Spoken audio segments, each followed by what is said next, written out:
לא הכושי מברכים, אלא צריך שיהיה כושי שאבא שלו ואמא שלו לבנים. איפה אתה תדע? אם אתה יודע, בפעם שאתה יודע, ואתה יצא להם בן קוף, יצא להם בן ככה.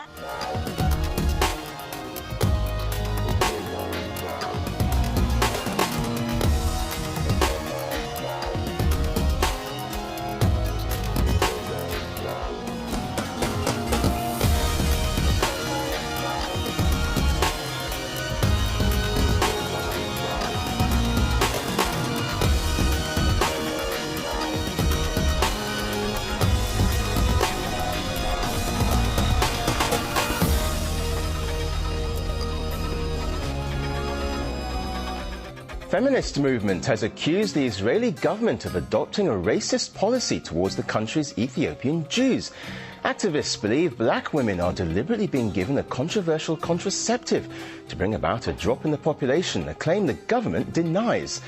Thousands of Ethiopians have immigrated to Israel since the 1980s, but their Jewish heritage has been questioned while their social status continues to suffer.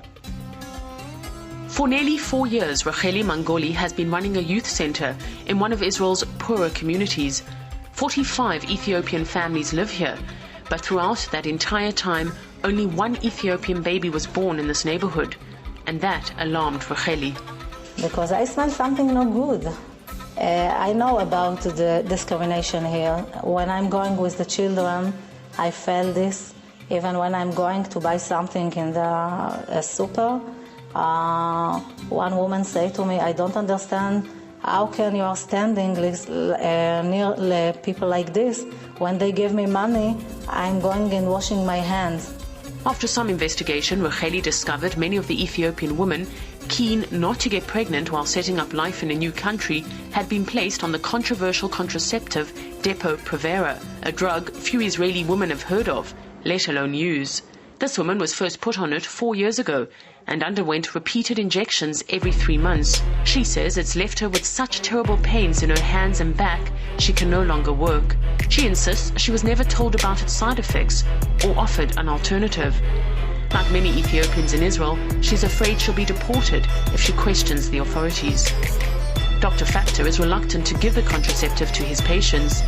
He says it's known to delay fertility for months after women come off it, and in some cases can cause infertility. Again, the safety factor is 100%. As a contraceptive, it's absolutely fine. But at least 10% develop substantial side effects. Side effects like irregular bleeding, the periods may disappear, they may have heavy periods, and it's impossible to reverse these side effects. Until it's worked itself out of the system, you can't reverse these. So it's possible, although the contraception works for 3 months at a time, the side effects may last for 2 years, 3 years, 4 years, 5 years. In 2004, the American Food and Drug Administration warned against the dangers of the drug, but the World Health Organization refused to restrict its use. Hedva Eyal has tried unsuccessfully to draw attention to the fact Ethiopian Israelis are given the drug without being warned of the risks. She claims it's her government's policy and is nothing short of racism. They don't want poor or black children, and therefore Provera gives them the opportunity to have the control, because she taking an injection once in 3 months and she cannot have children. No, it's 100% secure from children. Hedva says the policy is working. The number of black babies in Israel is decreasing. But there are no official statistics to back up her claim, although for community workers and Ethiopian women here, they don't need statistics. They feel their reality speaks for itself. We've come to the clinic where the women get their injections, but no one will talk to us. The health ministry admits it gives the drug, but says it was never its policy to give it only to Ethiopian women and reduce the number of black babies in the country. In their defense, Jewish agencies involved in immigration said they offered several types of contraceptives to Ethiopian women, and that all of them participated voluntarily in family planning. Paula Slier, RT, Israel. Well, for more on this, we're joined live by Dr. Yifat Bitton from the Israeli Anti-Discrimination Legal Center, Tamura, and also by Professor Zvi Bentwich, immunologist and human rights activist. Well, thank you both for joining us. To you first, Dr. Bitton, do you believe the findings of this human rights group reveal a genuine problem with racism in Israel? do not think so. I would say that we are, and personally I'm very sensitive, especially towards the Ethiopian issue, and I don't think there is any ground to suspect an official policy of that kind. I, of course, do not know sufficiently the specifics of the cases raised by Dr. Bitton. Well, let's give Dr. Bitton a chance to actually respond to that then. What's your view on that? Okay, so we know the statistics, and the statistics speak to themselves. What are the statistics? It's a matter of view, it's a matter of statistics, as Professor Beto just said. And the Isha Leisha, Women to Women Center in Haifa, the statistics are that 60% of the women receiving this contraceptive, this controversial one, are Ethiopian Jews. And you have to understand that Ethiopians in Israel comprise of, or consist up to only 1% of the population. So the gap here is just impossible to reconcile in any logical manner that would, just somehow resist the claim of racism. So I don't think, as Professor Bentwit said, that this is something that has to be official. This is a problem with racism today, that nothing is official, but everything, as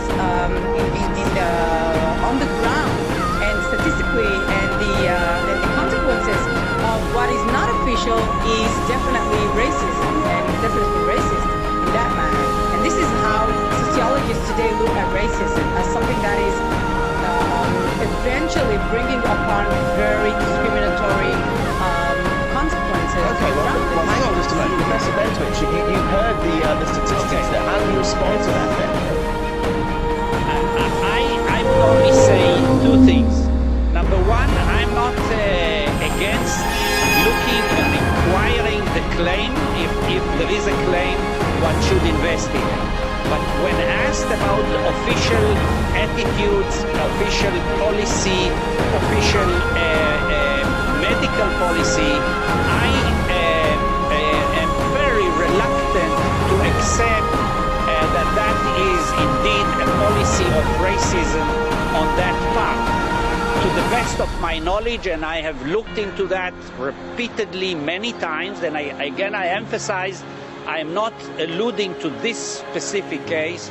I don't think there is any ground to suspect the medical community or the medical official in instituting such a policy.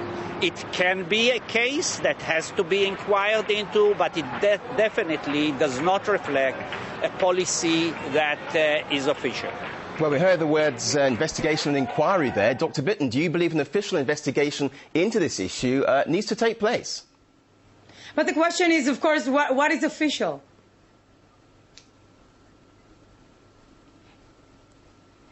Well, yes, of course, these are shocking statistics, but what is more important is the way by which it's going to be conducted, because the problem is that if we're again and again looking for official, racist instructions to...